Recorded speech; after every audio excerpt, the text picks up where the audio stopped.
टोलेबाजी करताना दिसतात की उद्धव ठाकरे भेटत नाही हे कारण देऊन शिंदे बाहेर पडले, मात्र आज त्यांना जागाच भेटत नाही आणि त्यासाठी त्यांना झगडावं लागतं. ज्यांच्या आघाडीला पंतप्रधान पदाचा उमेदवारच नाही अशाने आम्हाला सल्ला देण्याची काही आवश्यकता नाही, आम्हाला मार्गदर्शन करण्याची काही आवश्यकता नाही. ज्या अलायन्सला 120 ठिकाणी देशामध्ये उमेदवार मिळालेले नाही अशा लोकांनी दुसऱ्याकडनं उमेदवार घेऊन उमेदवारी करतायत, त्यांनी आम्हाला काही सांगण्याची काही आवश्यकता नाही.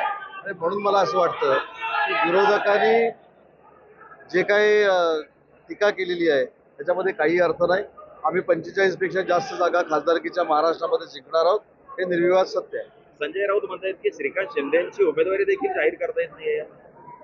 ते काय म्हणतात तुम्हाला पण माहिती आहे.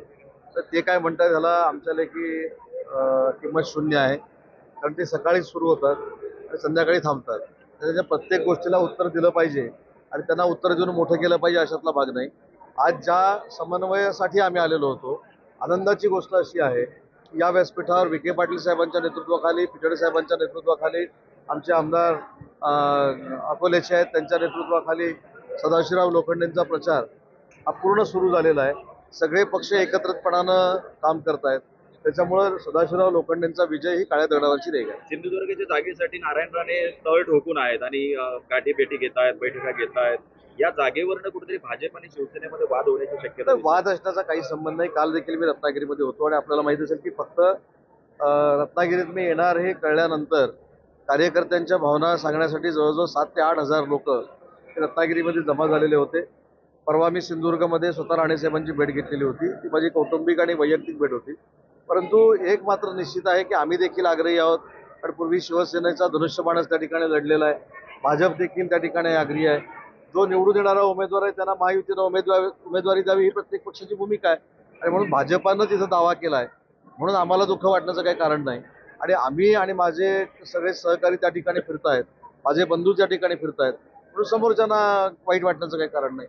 मात्र भाजपला जरी उमेदवारी मिळाली तर इतिहासामध्ये पहिल्यांदा असं होईल की जे आपलं कोकण विभाग आहे याची कुठेतरी धनुष्यबाण आहे. आपण जर तरवर आधी चर्चा करण्यामध्ये काय अर्थ आहे असं मला वाटत नाही.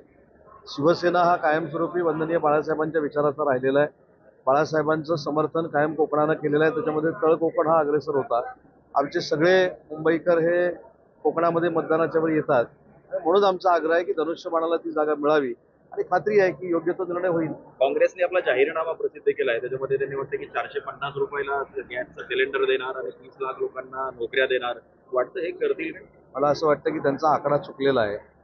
12 कोटी जनतेला महाराष्ट्रातल्या आणि देशातल्या 100 कोटी जनतेला रोजगार देणार असं खरं त्यांच्या जाहीरनाम्यामध्ये पाहिजे होतं. 400 रुपयानं सिलेंडर देण्यापेक्षा 40 रुपयानं सिलेंडर देणार असं जाहीरनाम्यात पाहिजे होतं.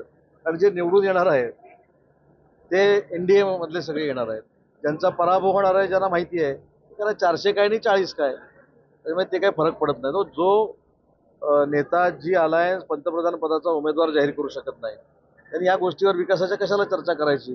त्याच्यामुळे त्यांनी 30 लाख म्हणण्यापेक्षा 3 कोटी लिहिले असत्या, 30 कोटी लिहिले असत्या किंवा 100 कोटी लिहिले असत्या तरी काही जनतेला फरक पडला नसता, कारण त्यांना निवडूनच यायचं नाही आणि त्यांना निवडून देणार नाही हे देशातल्या जनतेनं ठरवलेलं आहे. त्याच्यामुळे जे सत्तेत देणार नाही त्यांना काही वल्गना करायला काय मुभा आहे. त्याच्यामुळे त्यांच्या त्या जाहीरनामाकडे एक विनोदपत्र म्हणून मी बघतो.